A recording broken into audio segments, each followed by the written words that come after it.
Fazer a abertura do programa Evidências da Novo Tempo. Eu tive que fazer uma colinha porque são várias coisas. Também apresentava o programa Lições da Bíblia. E agora ele está de férias, nós estamos aproveitando o momento dele de férias aqui no Brasil, porque ele está trabalhando na Ucrânia, foi para lá para fazer a criação da TV naquela região que mais necessita na Europa, necessita do evangelismo. E ele veio partilhar o pão com a gente e matar um pouco da saudade daqueles que assistiam os seus programas. E agora não pode mais ver, né? Então, pastor, Deus seja com você. Bom dia. Bom dia. Estava olhando ali, tem um relógio lá atrás que lembra o horário, tem um relógio aqui na frente que lembra o horário e tem um outro relógio aqui que me lembra o horário. Talvez eu vou obedecer o horário ucraniano. Eu acho que o Flávio vai ficar meio bravo comigo. Eu disse para ele que o culto lá termina por volta de entre 1 e 2 horas da tarde. Amém. Mas também começa mais tarde, então acaba sendo parecido. Mas eu me assustei realmente no início, especialmente um dia que tivemos Santa Ceia, numa das igrejas, na verdade a escolhida das igrejas, na igreja número 1 de Kiev. E o tempo foi passando e não chegava a hora da Santa Ceia, né? E eu fiquei impressionado, como eram mais ou menos 2 horas da tarde, e ninguém tinha saído, todo mundo estava ali dentro da igreja, e o culto terminou 2h30. Meio tarde, né? Mas também começa um pouquinho mais tarde. Começa por volta de 10 horas, algumas igrejas começam 9h30. Aqui normalmente começa 9, né? Um pouquinho mais cedo. Mas é um jeito deles. Cada país você tem uma cultura diferente, uma maneira diferente. Por exemplo, aqui normalmente a gente se ajoelha para fazer a oração. Durante esses quase 3 anos que eu estou lá, acho que ajoelhamos no culto pelo menos umas 2 vezes. Não me lembro mais. A oração é de pé. Todas. Na verdade são muitas, ao longo do culto. E todas são de pé. Não tem esse negócio de ficar sentado, inclinar as frontes, normalmente é de pé. Isso vem do costume da igreja ortodoxa.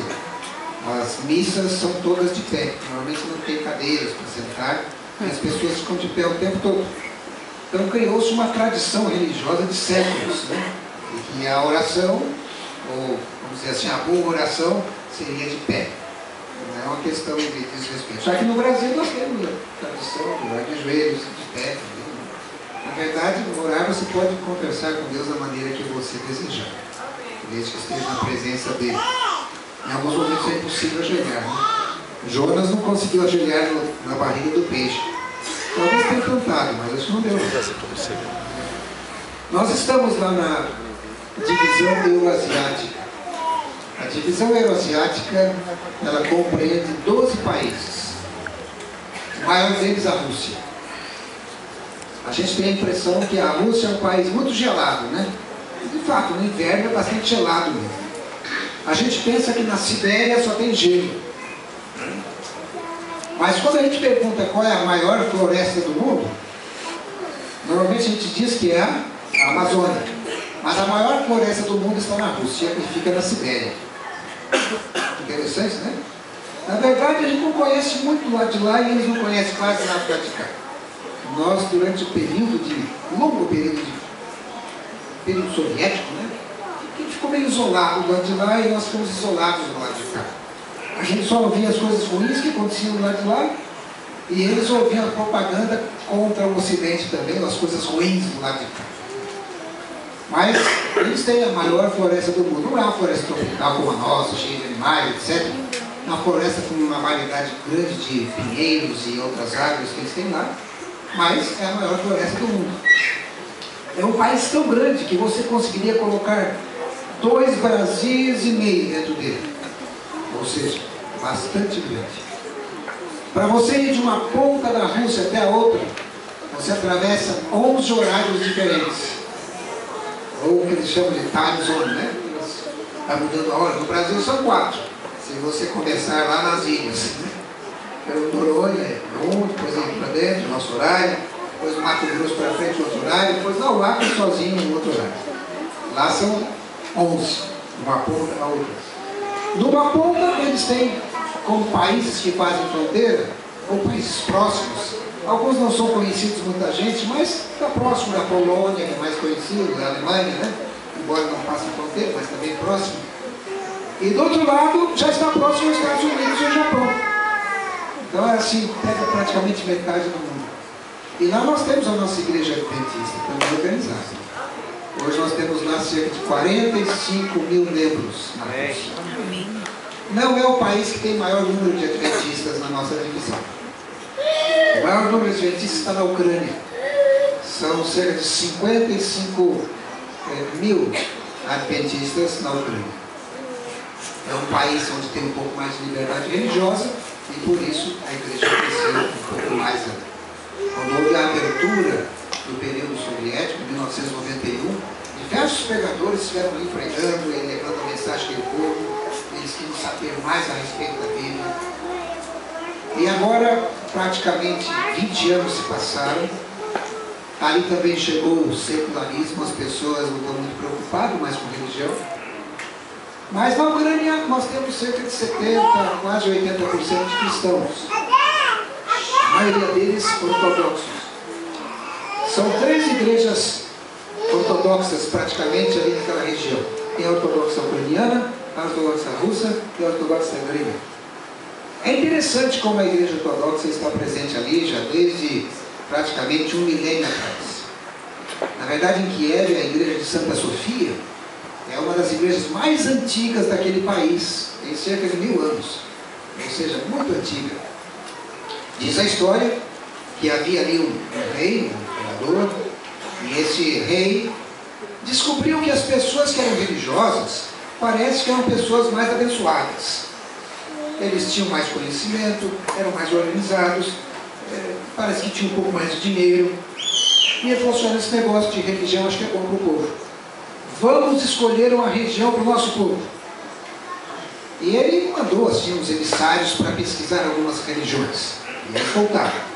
O primeiro deles voltou falando como ser muçulmano, seguindo a doutrina de Maomé. Falou: muito bom, povo honesto, esse negócio de roubo, muito honesto, muito religioso. É mesmo, isso é bom. Mas tem um problema, não sei se o rei vai aceitar. Qual é o problema? Não pode beber. Beber está proibido. Ah, não gostei. Eu gosto de tomar alguma coisa. Não gostei dessa religião. Vem outro ensaio. O outro tinha visitado a área dos judeus. Excelente religião.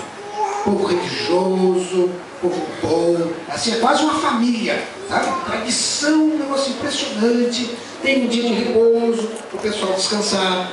Né? É um dia de sábado. É muito bom. Olha, interessante essa ideia aí. Gostei. Né? Bom, mas tem uma restrição. Qual a restrição? Não pode comer carne de porco. Mas eu gosto de carne de porco. Não tem outro? Tem. Mas tem outro. O outro representava o catolicismo. Olha, é uma igreja boa. Muita gente são católicas, são cristãs. E eles têm assim como líder máximo uma pessoa que eles chamam de Papa. E como é que é esse Papa? Bom, o Papa é o responsável pela igreja, mas também é o responsável por colocar os reis e tirar os reis. Não, quem manda sou eu. Não, já não me interessa também não quero. Agora tem a igreja ortodoxa, fica na Grécia. E como é que é essa? Um pouco parecida com a igreja católica, também cristã, um pouco parecida com o judaísmo, né? Mas tem certas diferenças. Pode beber? Bom, isso cada um decide. Melhor. Pode comer carne de porco? Cada um decide. Comer. Negócio da honestidade. Povo honesto, tira das tradições. Ele falou: vou lá visitar. Ele fez uma visita à região da Grécia, gostou. E ele fundou a igreja ortodoxa ali na Ucrânia. Tem uma avenida chamada Avenida Batismo, que em ucraniano se diz Kreshat. E ele diz que por essa avenida ele veio com seus soldados, com a população, e foram para um grande rio chamado Dnipro. E chegando nesse rio, ele disse: agora todos serão batizados. Todo mundo entrou na água. Batizamos por imersão. Todo mundo mergulha. Todo mundo mergulhou. Saíram, todo mundo batizado. De hoje em diante, todo o país é ortodoxo. Né? E por isso que se fixou ali a igreja ortodoxa. Praticamente 70% do país pertence à igreja ortodoxa. Na verdade, o catolicismo tem cerca de 5%. E as demais igrejas protestantes, evangélicas, são mais de 5%. Então, o grosso deles são ortodoxos. Tem partes boas com respeito à nossa doutrina. Por exemplo, os ortodoxos acham que o sábado é o dia de guarda, mas o domingo também. Pelo menos já não tem assim uma briga de frente. Não, o sábado é o dia que Deus santificou, mas o domingo é o dia que Jesus ressuscitou. Os dois, na verdade, não guardam nenhum dos dois, mas aceitam como dia sagrado os dois. Tem a sua maneira de ser, sua maneira de agir. Também sofreram perseguição na época dos soviéticos. Não sabem também o que é sofrer, porque eram cristãos, né? Muita gente morreu, muitos padres morreram. E tem uma história interessante. Quando eu recebi o chamado para ir para a Rússia, porque a divisão euroasiática fica na Rússia, eu confesso que eu me assustei um pouco, porque eu vim orando já há alguns anos a oração de Jabes. Eu tinha lido aquele livrinho, a oração de Jabes, e achei interessante orar sobre isso. A oração de Jabes é assim: Senhor, alargue minhas fronteiras, sê comigo a tua mão e me abençoe, né? Livra-me de dores e aflições. E esse texto da Bíblia, que está no livro de 1 Crônicas, diz que Deus atendeu o pedido de Jabes e foi com ele. E eu comecei a orar. Quando veio o chamado para a Rússia, eu fiquei um pouco assustado. Falei, será que foi a oração de Jabes? Né? Alarga minhas fronteiras também, não é para largar tanto assim, né? É muito grande. E sabe, eu decidi parar de orar a oração de Jabes. Mas ainda assim eu disse que se fosse para ir, eu iria. A resposta era sim, né? Aí estudei um pouco de russo aqui em São Paulo, um mês, né? Uma língua difícil, a parte escrita também é diferente, né? As letras são diferentes, algumas são iguais, mas se lê diferente. O H, por exemplo, é o N, o Y é o U, né? O N espelhado é o I. Um negócio meio complicado de ler. O J parece uma aranha, né? Um asterístico. Hoje a gente consegue ler depois de 3 anos, mas no começo, nossa. Eu tive até o meu momento do Mr. Bean lá em Kiev. Teve aquele no Aleluia, eu cantei também. O Aleluia era uma maravilha. Aleluia, no resto era uma... né? Hoje já consigo ler lá no computador, né? Mas quando veio finalmente o momento em que eu encontrei a pessoa que tinha feito o chamado, eu disse, não, era só uma consulta. Na verdade, não chamado. E bom, então, vou continuar orando a oração de Jabes. Né? Era um mês assim de janeiro, da final de janeiro, início de fevereiro, voltei a orar a oração de Jabes. 15 dias depois, nos visitou um pastor, lá na Novo Templo, e esse pastor disse, olha, eu quero lhe apresentar aqui o pastor Danilo Brigante.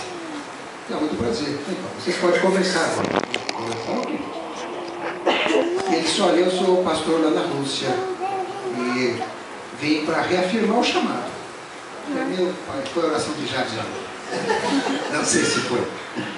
Mas eu precisava ter uma confirmação de Deus. E a cada manhã eu buscava de Deus uma resposta positiva ou negativa. E eu falava, Senhor, dê um sonho, dá uma visão, faz a letra da Bíblia brilhar assim para eu enxergar, faz o meu ouvido, faz alguma coisa, eu quero saber se eu devo ir ou não. E chegou um dia que eu tinha que dizer ou sim ou não. E eu abri a Bíblia e falei, Senhor, tem algum texto que o Senhor vai falar comigo? Porque a palavra de Deus é a Bíblia falando com a gente. Então fale comigo. E minha vista foi para um texto assim muito interessante que eu queria ler com vocês. O texto diz assim, 55 de Isaías, capítulo 5. Eis que chamarás a uma nação que não conheces, e uma nação que nunca te conheceu correrá para junto de ti, por amor do Senhor teu Deus e do Santo de Israel, porque este te glorificou. Esse texto me falou profundamente como se fosse para mim. E E eu aceitei o chamado, por isso que eu estou lá hoje. Não sei quando vai terminar a missão. A missão era para ser de 2 a 5 anos, 2 já se passaram. Não sei se será 3, será 4, será 5. Estou aguardando o término da missão. Eu queria rapidamente considerar com vocês, no tempo que temos, um outro rapaz que tinha uma missão. Já que estamos no início de semana jovem, queria falar de um jovenzinho. Tinha mais ou menos 16, 17 anos. Não sei se tem alguém aqui nessa faixa de idade. 16, 17 anos. Mas esse rapaz recebeu o nome de Daniel. Tem um livro na Bíblia com o nome dele. Daniel tinha essa idade. Era parente do rei. Ele era descendente do rei Ezequias. O país entrou em guerra. Estavam com problemas graves. E era justamente Babilônia contra Jerusalém. O povo do mal contra o povo do bem. O povo que adorava a falsos deuses, portanto a Satanás, ao povo que adorava Jeová, o Deus verdadeiro. Quando a gente vê uma história dessa, é muito fácil dizer quem vai vencer, não é verdade? O mais forte vence. Quem é mais forte? Babilônia ou Jerusalém? Jeová ou Satanás? Jeová. Mas sabe, nem sempre todas as batalhas são vencidas. Uma guerra às vezes demora. E esse rei, que não era rei ainda, chamado Nabucodonosor, cercou Jerusalém e levou prisioneiro não somente Daniel, mas algumas pessoas mais. Uma longa viagem ele empreendeu, provavelmente uns 2 meses e meio de viagem, lá de Jerusalém até o Iraque. Se você seguir o mesmo caminho de Daniel a pé, provavelmente vai ser esse o tempo, cerca de 800 a 1000 quilômetros, conforme as voltinhas que você tem para chegar até lá, bastante longe. E eu posso imaginar que no caminho Daniel ia falando: puxa vida, mas sempre servi a Deus, sempre fui fiel. O que aconteceu? O que eu fiz de errado? Por que será que Deus não está conosco? E finalmente ele chegou em Babilônia, uma cidade grande, bonita. Na verdade, os jardins suspensos da Babilônia são conhecidos como uma das 7 maravilhas do mundo antigo. E quando ele chegou lá, era de se esperar que o prisioneiro fosse para onde? Para a prisão. Fosse alimentado com pão e água. Mas não. Levaram Daniel para o palácio. Olha, a coisa estava ficando boa, né? Matricularam Daniel na Universidade Federal da Babilônia. Ou seja, ele ia estudar, se preparar. E mais, comida não era pão e água não. Era a melhor comida que tinha na Babilônia. Ou seja, a comida que o rei comia. Tem coisa melhor para o prisioneiro? Essa é a parte boa. A parte ruim é que ele seria um eunuco do rei. Vocês sabem, um eunuco é castrado. Você não vê falar, por exemplo, da esposa de Daniel. Você vê falar da esposa de Ezequiel. Você não vê falar dos filhos de Daniel. Então nem tudo foram flores na vida de Daniel. Teve momentos complicados. Mas, sabe, tem um segredo aqui em Daniel capítulo 1, verso 8, onde diz assim: resolveu Daniel firmemente não contaminar-se com as finas iguarias do rei, nem com o vinho que ele bebia. Na verdade, essa palavra não contaminar-se é uma das características do povo de Deus. Com 16 anos ou 17 anos, jovem ainda, Daniel tomou a decisão: eu não vou me contaminar. O povo de Deus tem que ter essa característica hoje. Eu não vou me contaminar. Às vezes a pessoa vai para uma universidade, é uma universidade não cristã, e tem que ter isso em mente: eu não vou me contaminar. Vai servir o exército, e ele diz: olha, eu não vou me contaminar. Né? Dentro do dia a dia, às vezes há um programa que assiste na TV, ou um livro que lê, há alguma página que navega na internet. Tem que ter isso em mente, decidir firmemente que não vai se contaminar. Essa é uma característica do povo de Deus. Daniel fez a faculdade, conseguiu graça de Deus para não se contaminar, não comia a comida que o rei comia. Na verdade, a Bíblia diz que ele decidiu comer uma comida diferente. Ele se tornou assim mais vegetariano. Foi a decisão de Daniel. Diz a Bíblia que por causa disso ele se tornou muito inteligente e muito saudável. Tanto é que quando você lê o exame final, diz que não se encontrou outros mais sábios do que Daniel e seus 3 companheiros. Quando a gente vê falar de Daniel e 3 companheiros, não foram só 4 pessoas que foram levadas. É sinal que os outros decidiram comer a comida do rei. Os outros não se preocuparam muito em contaminar-se. E sabe, se a minoria é complicado, viu? Não é fácil não, eles eram a minoria. Quem sabe os outros disseram assim, mas vocês ficam comendo essa forma diferente, isso vai desagradar o rei, vai trazer algum castigo para a gente. Mas eles haviam decidido. No capítulo 2 de Daniel, nós vemos, por exemplo, finalmente Deus dá uma visão. Quem que teve a visão? Ué, mas o rei? Mas o rei é o pagão. Era de esperar que esse rapaz que se alimentou adequadamente, que esteve em comunhão com Deus, tivesse a visão. Mas quem é que teve a visão? O pagão. Olha, não é estranho? Mas sabe, Deus tem uns jeitos estranhos de fazer as coisas. Ele queria salvar também Nabucodonosor. E ele achou que a maneira de salvar Nabucodonosor era dar uma visão para Nabucodonosor. O que mostrava essa visão? O futuro. Deus mostrou para Nabucodonosor o futuro. Claro que quem teve que interpretar, quem foi? Daniel. Antes de receber a inteligência para interpretar, o que ele fez? Jejuou e orou.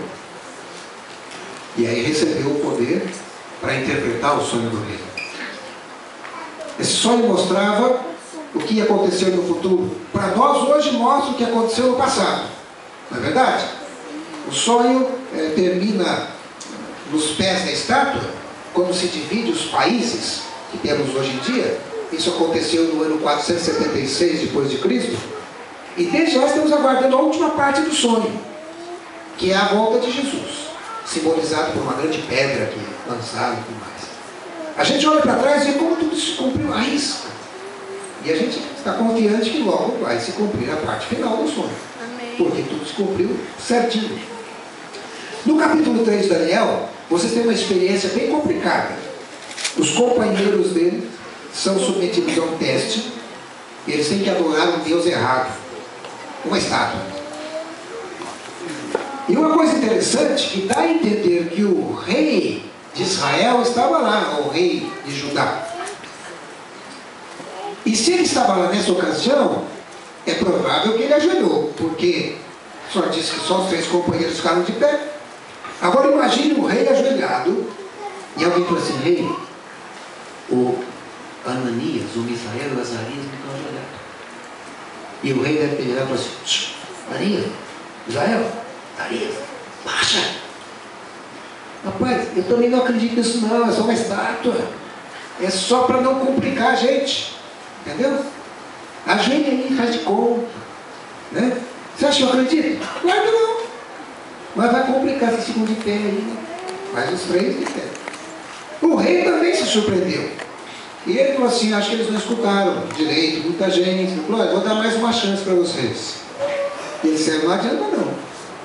Se der segunda chance, nós vamos ficar de pé ainda. E o que aconteceu? Foram libertos da fornalha? Impressionante, foram jogados na fornalha. Era um povo bom. Só os 3. Mas um detalhe interessante. Deus veio em socorro deles? Veio. Foi na fornalha junto. E quem sabe eles olharam assim, o senhor não vai tirar a gente daqui? Ainda não. Mas a gente vai ficar nessa fornalha? Então como que tá doendo? Não tá. Queimou? Não, até agora não. Então, tá tudo bem, aguenta aí um pouquinho, né? Eu quero ensinar uma lição para o rei que está lá fora. Sabe, às vezes a gente sofre um problema, uma dificuldade, e Deus não lembra, mas às vezes, pode ter certeza, está junto. Está junto com a gente. Tem algum propósito. O propósito era salvar esse reino. Tanto que quando você lê o capítulo 4 de Daniel, você vê a conversão de Nabucodonosor. Deus tinha um propósito para salvar esse reino também. O livro de Daniel é uma coisa impressionante, porque ele conta a história do planeta Terra. E ao longo do livro de Daniel, você vai encontrando as características do povo de Deus, como ele tem que ser, como ele atuou. Ou seja, por exemplo, uma outra característica que eu acho bastante interessante, está aqui no capítulo 3, verso 17, 18, é justamente essa questão da imagem. Diz assim: se não, fica sabendo, ó rei, que não serviremos aos teus deuses, nem adoraremos a imagem de ouro que levantaste. Quando surgir a opção de adorar um falso dia, de adorar um falso Deus, você tem que estar firme. Então, olha, não vou adorar. Faz parte da mensagem adventista o texto de Apocalipse 14, né? Que diz que você deve adorar a quem? Aquele que fez os céus, o mar, a terra, tudo que tem aí. Vai chegar um momento que você vai ter que tomar uma decisão. E você tem que estar firme. Essa é uma característica também do povo de Deus. Quando você olha, por exemplo, o capítulo 7, você tem aqui a primeira visão de verdade que Daniel teve. Ele em si. Foi um sonho que ele teve. Também contando a história do planeta Terra. Mostrando que, em que parte estamos na história hoje. Estamos guardando a parte final desse sonho, que é justamente a volta de Jesus Cristo. Praticamente tudo se cumpriu. Inclusive o período de tempo que aparece ali, de 1260 anos, terminou em 1798. Dali para frente iniciou o tempo do fim. Estou aguardando só o finalzinho. E o finalzinho é a volta de Jesus. Depois Daniel teve uma outra visão. Essa visão foi um pouco mais forte, mais sobrenatural. Ele foi levado para outro local. E ele viu assim os animais, né? Também simbolizando tempos. O principal tempo que aparece em Daniel 8 e 9 são 1844, 2300 anos, que terminou em 1844. E desde 1844 estamos aguardando a parte final dessa profecia, que seria também a volta de Jesus. Sabe, irmãos, Deus revelou a Daniel uma série de coisas. Quando você lê, por exemplo, Daniel capítulo 11, hoje eu vou falar um pouco sobre Daniel capítulo 11, não aqui, mas é na igreja central, não é isso? À tarde. É impressionante como Daniel 11, você tem a história do planeta Terra, desde a época da Medo-Pérsia, mostrando o que iria acontecer, até chegar na época de George Bush, como presidente dos Estados Unidos, como certos poderes e sociedades secretas se enfronharam para ter um desenlace aqui no final. E como estamos a apenas 4 versos da volta de Jesus. É impressionante. Isso foi revelado a Daniel lá atrás, praticamente 500 anos antes de Cristo. E tudo vem se cumprindo à risca. E finalmente no capítulo 12 de Daniel nós temos aqui a promessa da volta de Jesus, a descrição de como Miguel vence a batalha, e assegurando a Daniel que ele estaria salvo no fim dos dias. Sabe, Daniel é um exemplo do povo de Deus. Eu gostaria de mostrar mais uma das características do povo de Deus, que aparece aqui no verso 3 do capítulo 12. 12, Daniel, verso 3, assim: os que forem sábios, pois, resplandecerão como o fulgor do firmamento, e os que a muitos conduzirem à justiça, como as estrelas, sempre e eternamente. O segredo para ter a vida eterna é justamente esse: conduzir outros à justiça também. Ou seja, testemunhar, falar de Jesus, falar da Bíblia. Olha, este livro é um livro impressionante. Eu tenho viajado para outros lugares e tenho comprado às vezes alguma Bíblia em outras línguas. Algumas, por exemplo, na Geórgia, na Armênia, para mim são só uns rabisquinhos, né? Uns rabisquinhos bem estranhos, que não falam nada para mim, né? Mas é impressionante como fala para eles. Você pega uma Bíblia em japonês, fala para o japonês. Você pega uma Bíblia em russo, fala para o russo. Você pega para você. e fala diferente para cada pessoa. Quantas vezes tem um texto que para mim fala tanto, me dá uma resposta de algo que eu precisava, e para outros não diz, foi outro texto. Vale a pena ler a Bíblia.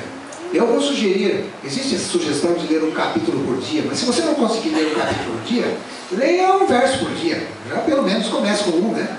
Tá bom. Mas é importante ler a Bíblia. E faça assim de Jesus seu companheiro constante. Não é tão difícil ser companheiro de Jesus, não. Você levanta de manhã e fala com ele: Senhor, eu quero agradecer pela noite que o Senhor me deu. Eu vou sair agora para o trabalho e eu queria que o Senhor fosse comigo. Se você for de bicicleta, ele vai de bicicleta. Se você for de ônibus, ele vai de ônibus. Se você for de carro, ele vai de carro. Se você for a pé, ele vai a pé. Ele vai estar com você. E você pode até conversar com ele. Se você estiver no carro, pode até falar sozinho. Não vai estar sozinho. Ele vai estar te ouvindo. Quem sabe você vai estar no carro e vai ter problemas, né? Isso acontece. Por exemplo, alguém te fecha. Oh, Senhor, como é que vai? Olha, você viu o que aconteceu? Que coisa terrível. Você me fecha, tem gente que parece que não, né? Não pensa. Mas o Senhor do lado já te ajudou, né? Você está no banco, está na fila, e alguém corta a fila. Oh, abençoado, o Senhor, né? Que sujeito, é pagão. Nossa, é pagão, Senhor, só pode ser. Né? Não tenho temor do Senhor Jesus, eu tenho. Né? O Senhor está aqui do lado comigo. E assim vai vir. Pode ser que durante o dia escape um outro. Né? Mesmo com Jesus do lado. Aí chega de noite e fala: Senhor, que coisa difícil foi hoje. Teve aquele pagão que me fechou o carro, teve aquele abençoado lá do banco, o Senhor viu, né? Que coisa terrível. E teve aquele que eu nem aguentei, acabei falando, né? Mas o Senhor me desculpe. Por favor, eu vou dormir agora, mas o Senhor fique do lado, não sai não. Tá? Porque eu sou complicado mesmo. E aí você dorme. No dia você acorda, você olha quem está do seu lado. De novo, Senhor, bom dia. Vou começar de novo? O Senhor vai comigo? Vou. É esse senso da presença de Jesus ao seu lado que faz com que você, primeiro, passa a amar a Jesus mais e mais. Você consegue se policiar e mudar a sua vida. Né? Não é você que muda, na verdade quem muda é o Espírito Santo. Que vai transformando. À medida que você para de falar palavras grandes, né? Você aprende a falar palavras pequenas. E as grandes você vai esquecendo, né? Ou você começa a controlar melhor o seu gênio, o seu temperamento, né? Às vezes tem certas coisas que você gosta demais, mas faz mal, é ruim. Às vezes você tem que olhar para o Senhor: eu gosto tanto disso, eu não vou pedir para o Senhor me livrar da tentação, me tira o gosto por isso, porque eu gosto, né? Eu lembro de algumas pessoas que pararam às vezes de beber já faz tempo, anos. Eu falo assim: mas você sabe, quando eu vejo alguém tomando a cerveja, mas enche minha boca. Eu não bebo mais, faz 15 anos, 20 anos que eu não bebo, mas sei, é uma atração, parece que não sai. Né? Já tem outros que falam assim: olha, eu fumei a minha vida toda, parei de fumar, não tenho nenhuma vontade de fumar. Que muda mesmo. Outros não, outros têm suas tentações, suas vidas. Somos humanos. E a gente tem que pedir ao Senhor Jesus, através do Espírito Santo, que mude a vida da gente, como mudou o Daniel. Para que no dia final, que se aproxima muito rapidamente, hoje à tarde, aqueles que puderem estar lá vão verificar como estamos muito próximos à volta de Jesus. Só por essas profecias você já vê. Se for lá para o Apocalipse, só para encerrar aqui, a primeira profecia são as 7 igrejas, não é? Nós estamos vivendo, essa igreja também demonstra um período de tempo. Nós estamos vivendo em que período? Qual igreja? Laodiceia. É a penúltima, irmãos? É a última. Não tem mais igreja depois dessa. É neste período que Jesus vai voltar. Ou está esperando que vai ter outro período? Não vai ter outro período. A outra profecia do Apocalipse são os 7 selos. Nós estamos vivendo no 6º selo. Ah, então tem o 7º. Tem. Qual é o 7º? A volta de Jesus. Ou seja, nós estamos vivendo num período, inclusive, interessante. Se você olhar o 6º selo, no meio do 6º selo diz assim, que os ricos e poderosos, eles começam a ficar preocupados, porque o céu se enrola como um livro. As montanhas começam a movimentar, e os ricos e poderosos começam a pedir às montanhas que caiam sobre eles. O que é isso? Últimos dias, volta de Jesus. Porque o 7º é a volta. Então nós estamos vivendo no selo, ou no período que vai acontecer a volta de Jesus. É para para ficar assustado, não é? O que vocês acham? Não! O livro de Lucas diz assim: ao começarem a acontecer essas coisas, levantai as vossas cabeças e fiquem alegres, porque a vossa redenção está próxima. Olha, é um privilégio. Vivermos no período que nós estamos vivendo é um privilégio. Vivermos às portas da segunda vinda de Jesus. Quantos profetas, quantos os apóstolos, quantas pessoas que deram a vida pela verdade queriam estar vivos hoje em dia e ver o que estamos vendo e vivendo. Vamos agradecer a Deus por esse privilégio. Muito, muito em breve, irmãos, as últimas cenas vão acontecer. Vocês acham que vai ser surpresa? Talvez para alguns. Para aquele que estuda as profecias, não será surpresa. Porque a gente sabe o tempo que estamos vivendo. A gente sabe o que vai acontecer. É só estudar as profecias. Que Deus abençoe vocês. Que o Espírito do Senhor esteja tocando no seu coração para permanecer firme. Que a fé e a esperança esteja sempre ardente no seu coração.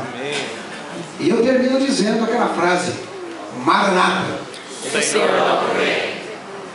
Eu preguei numa igreja na semana passada e eu falei Maranata, e eles falaram assim: o Senhor logo vem e nós iremos com Ele. Olha, o negócio deles é maior ainda. Eu vou repetir, dar uma chance aqui também, eu não tinha conhecido a segunda parte. Então, Maranata, o Senhor logo vem e nós iremos com Ele. Amém, amém. Deus abençoe vocês. Amém. Meditem nas palavras desse hino que vão ouvir agora, porque ele fala da volta de Jesus e a nossa grande esperança.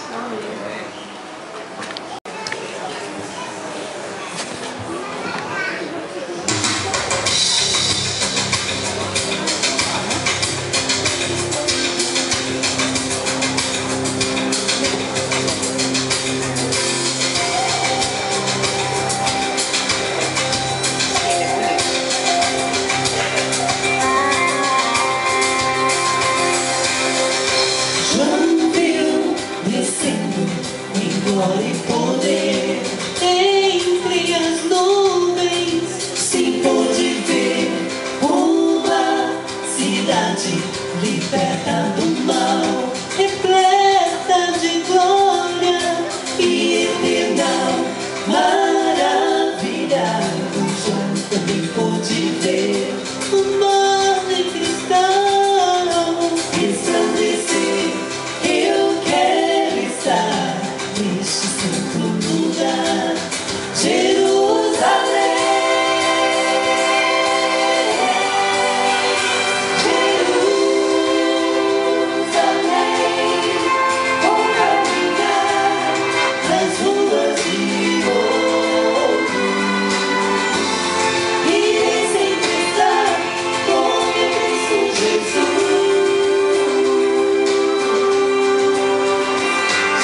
Na verdade, o verdadeiro cristão não espera a hora, ou não vê a hora que chega esse momento.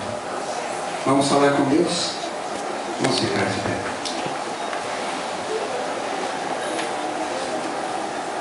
Querido Pai, muito obrigado porque o Senhor enviou Jesus a essa terra para morrer por nós. Lá na cruz do Calvário, ali em Jerusalém.